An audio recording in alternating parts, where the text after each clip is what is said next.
So Grady, it seems like it was a longer practice and film session today. What are some of the big takeaways for you? I think just making the adjustments that we need. We went in depth with, like you said, a longer film session than usual. Rightly so. The start of the season, a lot of things that we can build from, a lot of things that we're trying to just work on for the next game. And I think those things include just coming out with energy and, different, plays here and there that are kind of, personal stuff. In last night's game, you did a little bit more of the ball handling, bringing the ball up the court with IQ out. How do you see your role changing if he's not unable to play for a few more games? I mean, it's, we're wishing him speedy recovery, first, but second, it's just always being prepared for, what you're called for. I feel like I talk about that a lot, when it goes back to my advice from, Garrett last year of how long the season is, and you never know who's going to be in and out and what happens throughout the game. There's so many things that you just really got to be prepared for. And, in a time like that, if, it calls for that, then, I got to step up, I guess. Grady, did you notice like the regular season? Sorry, was the game one of the regular season like a departure from the exhibition games in terms of the intensity? Like, were you guys some guys maybe caught off guard by that? No, I don't think you're asking like if it felt like different, tempo and stuff like that. Kind of like, no, I don't. Thank you. Yeah, something like that. But no, I don't think. I think that would have been worse if we came out and played differently than we did in preseason, because I feel like preseason we came out with energy, and 7-8 days ago, we beat a really good, the reigning champs at home. So I feel like it would have been worse, if we came out with a different type of energy because we thought it was going to be easier or harder, vice versa. But no, I think if we just continue to build off those preseason games and just come out with the right energy, then it's maintaining that that momentum. Last couple of weeks, I've asked RJ and IQ about what they see differently from you last year compared to this year, and they both said just like a mental preparation process. I'm guessing from your perspective, like what do you see in yourself different compared to rookie Gradey Dick? I think just having the year under my belt where, I kind of having a better idea coming into this year. Obviously, it's still early, only my second year, but having a better idea than when I first got here of, what it takes for my daily schedule to get me prepared and in the right mindset to go play a game and go play multiple games where we're traveling throughout the week, and knowing what I need to do to take care of my body and just really just all what leads up to the games and, how I feel right in my mind and my body. Was there a moment that you kind of realized that like the way that you play in terms of movement, cutting and all like that required a level of physicality that you had to get to? Like, was there a moment that happened for you last year or even this year? I mean, if I really realized that, it was probably throughout the stretch where I started, a lot of the guys were out, and it was kind of towards the end of the season.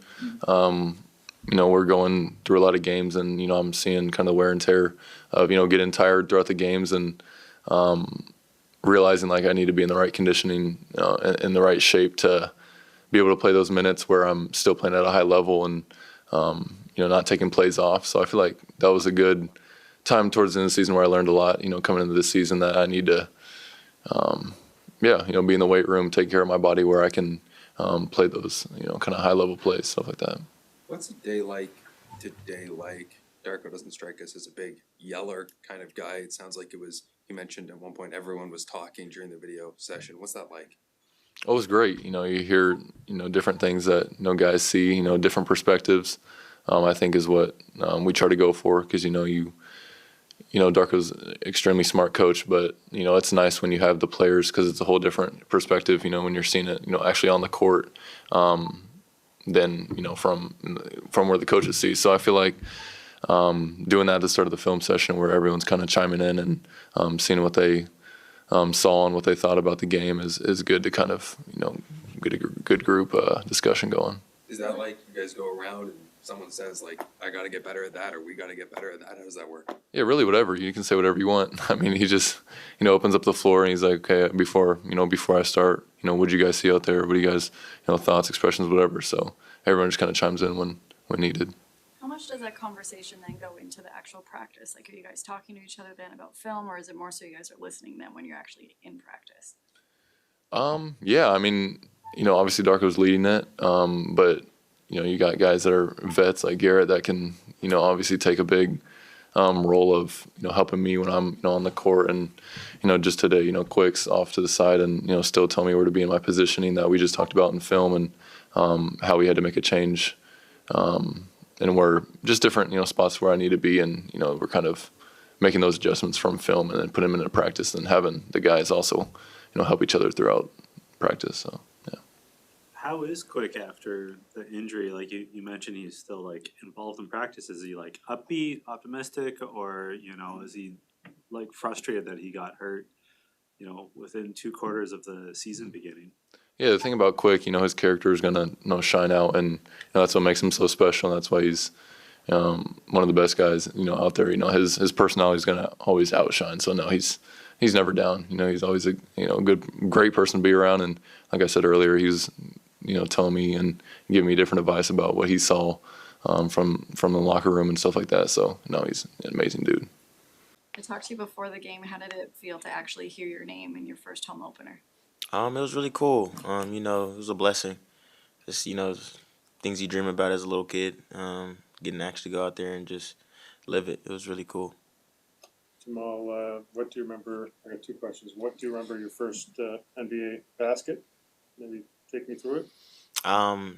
It felt like my first college basket. So my freshman year at Houston, I wasn't allowed to shoot anything but floaters. So getting to that floater, it felt really natural, and it felt like, something that I've repped many, many times before.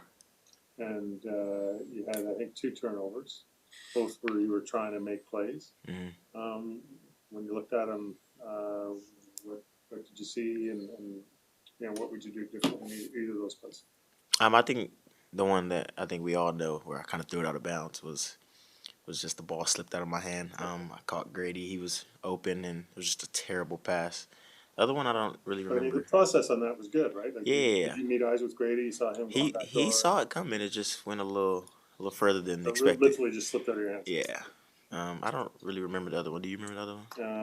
I think you broke it down and you tried to get your feet in the paint. And it looked like you're trying to find either the dunker on the baseline or maybe to the corner, but it sort of went off on the baseline. It's on the left side. It's okay if you don't. I gotta go look. I gotta go watch film about that one. Jamal, you guys saw a zone pretty quickly in that bench unit, especially like end of first quarter, start of second quarter.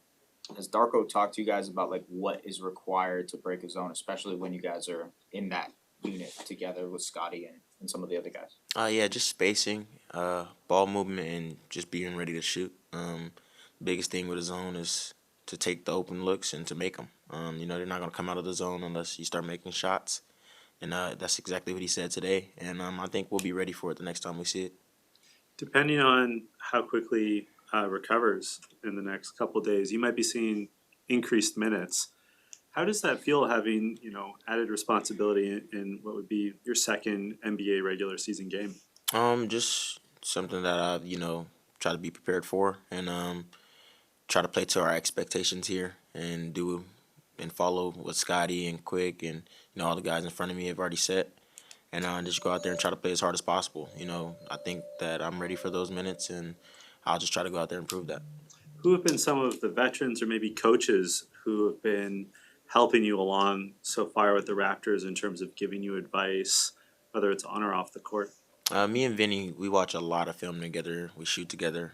He's been helping me a lot. He's also came down to Austin during the summer to, just try to give me some tips and try to prepare me for moments like these. And then, I'd say Temp, Bruce, Quick, and Davion have been the ones that have been in my ear the most and just, trying to help me the most. So I'd say those 4 guys. Did it feel different being out there in the first regular season game as opposed to preseason? Not like emotionally or personally, but like in terms of the competition level and I guess how it felt on the court? I'd say yes. Those guys are talented. They're a good team, and they played the whole game. Preseason they probably play maybe the first half, and then second half it kind of just goes to the rest of their guys. but they were in there for 4 quarters, and it showed. So we just got to get better, and we gotta play for 48. Jamal, it felt like you really steadied yourself after halftime yesterday. I felt like the second half was a lot better than the first half. What kind of adjustments and sort of like, how did it feel going into halftime for you and versus like after the final whistle? I just felt like I could do a lot better than the first half. I didn't feel like I played as hard or I played to my identity or our identity. And I just tried to go out there and, just play as hard as possible and try to pressure the ball and try to get as many possessions as possible. In terms of last night, I know defensively, obviously you guys gave out 136, whatever, but like there was one big stop that you got where I think you picked up Garland full court, turned him like 4 or 5 times, and then you gave it up to Sam Merrill, and then you sort of contested the shot. On those type of plays, like I guess since we're more new to you, you know what I mean? Like, is that sort of like how you've always played, and sort of how do you feel as a defender when you're able to sort of string together a possession like that? It feels good. It feels like, that my abilities are translating to this level. And, like I said, I'm just trying to play hard, and I just happen to guard for that whole 24 seconds and, try to give us a spark, and we got to stop, and we kind of got a little bit of a run. But, the more plays like that I can string along for this team, I think that'll just keep me on the court, and that'll help us. What have you been doing for the last 2 hours and 10 minutes? Last 2 hours? 10 minutes. Yeah, it's been a little bit more than that. Very good, efficient video session. It was lengthy today. We stayed in video session for about 40 minutes. Really good conversations. As we always say, film don't lie. And last night was the battle of identities. And as we were researching for our identity, I think in the first quarter, we did a solid job after watching the film, and then we lost momentum. And we were trying to get it back, and we got it back for moments, but not sustained time. But all the guys spoke today. Very good, valid points. We did a walkthrough on the court of a couple of things that we need to clean up and adjust. So hopefully this game. I think that this day today was very efficient. Was it my imagination, or was there less cutting by you guys on offense? And like it seemed to be a little bit more isolation heavy, especially among your starting group.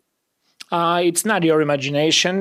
We did not do a great job yesterday of playing without the ball and cutting and playing over the ball.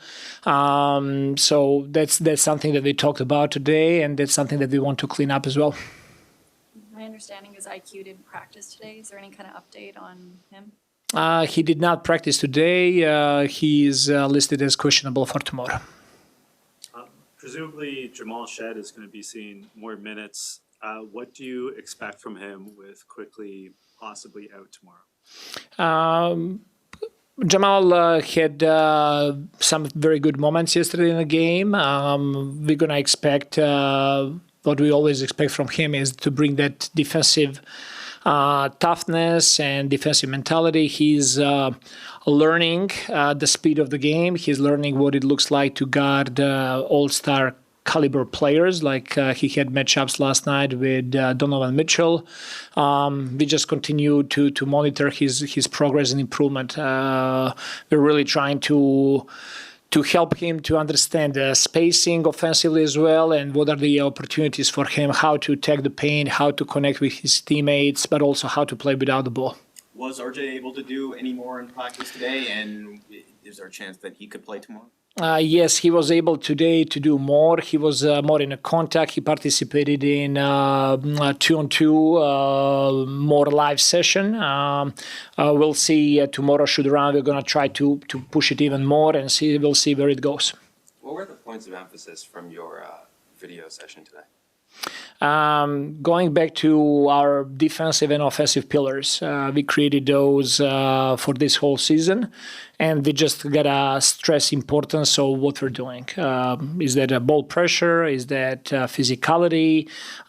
Is that protecting the rim? Any of those situations? But today specifically, we talked about ball pressure and protecting the rim. Darko, It seemed like yesterday Scotty had a really difficult time getting it going offensively. After watching the film and also obviously yesterday's game, did you identify ways to sort of like help him get more user scoring opportunities? Yes, we as a team got to do a better job of creating separation before we coming to set a screen, and especially against teams that are switching so much to be able to roll and to create gaps for driving lanes. Scotty's got to do a good job of attacking with force and playmaking from there. So we had good video session today, and individually Scotty and I have met. We talked about that as well. On the point of the switches, right? Obviously, a lot of teams now will switch, and there were moments yesterday where like he had like Garland matched up on him, obviously much smaller, or like Jared Allen, someone larger. Do you want him to sort of like not break the offense, but sort of take the initiative to punish those mismatches when he has those chances? Yes, depending where he's in the space, and to get to good spots on the floor for him, and he needs to play make from there, because every time when he ended up in a post-up situation yesterday with a mismatch, they were sending two to him. So he needs to do a good job. First of all, we as a team gotta do a good job of spacing, and for him to find best options. Last night, they threw a zone at you guys, especially in that Scotty plus bench lineup. I'm wondering like what you're looking for with that lineup specifically to achieve against the zone. We walked through today a couple of things that we need to do offensively, but primarily things are good angles of screens, how to create 2 versus 1, and just being ready to shoot a ball. You know, if a zone has weaknesses, which is 3-point line, we got to be able to take those and to make those. Obviously, against the zone, you want to be able to attack through free throw line as well, to get a ball in the middle of the court so you can connect with both sides of the floor. But just like playing with good spacing and understanding how we need to attack. We're going to talk to Jamal in a bit too. Are you seeing anything with Jamal's jumper in particular that you want to sort of hone in? Obviously, he's a rookie coming into the league. Is there anything you want to do with his jumper? We're already working with him just to do a better job of, first of all, recognizing when he's open and to take those shots. But technically, he needs to do a good job of getting his legs under him to have a good balance. Because a lot of times, from the film that I watched in early stages when he came over here, he was shooting a lot with his upper body and using his arms a lot. So we're trying to get him to have better balance and use more of the legs. And he's got to be willing to take some of those shots. As a smaller guard, there's going to be big emphasis for him to improve his catch and shoot threes. In terms of Kelly, is this something he's going to deal with all season? Is this a long-term thing, a short-term thing? It kind of popped up and all of a sudden he's missing games. From my understanding, it's not something that's going to be long-term. Like any other injury, it demands time and also demands management. But I don't think that's going to be a long-term thing. There were a couple of possessions a little bit later in the game where Gradey was running pick and roll with Yak as the ball handler. Is that an area you guys are focusing on to give him more opportunities on ball to flesh those reps out? Yesterday, when we were without Quickly and Scotty in the fourth quarter there, it was a good moment for him to get in some of those reps. It's something that he's working on. It's something that I believe that he needs to continue to improve on. But when we do have opportunities to put him in those situations, those are very valuable for him. One thing is to go in the practice, and completely different thing is to do it in a game. But I believe that he can become a very good pick and roll player.